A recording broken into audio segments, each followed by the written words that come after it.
TYPEDEF. TYPEDEF is a keyword which is used to create a new name for the existing data type. So what we have seen, the data type, integer, character, string, and other things, right? Float. So these are all the data type. So that is what fixed int. Okay, int is fixed, it is a keyword. So suppose if I want to give another name for int, so I can do that using the TYPEDEF.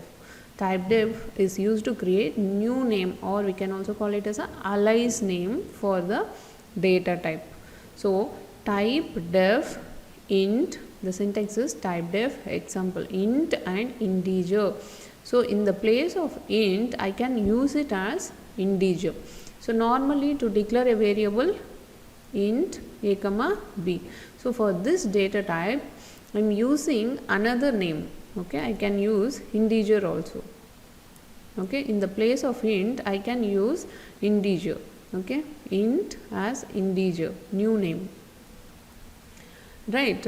So if you declare after this statement declaration, if you type integer a comma b, is same declaration as int a comma b. So that is the use of TYPEDEF.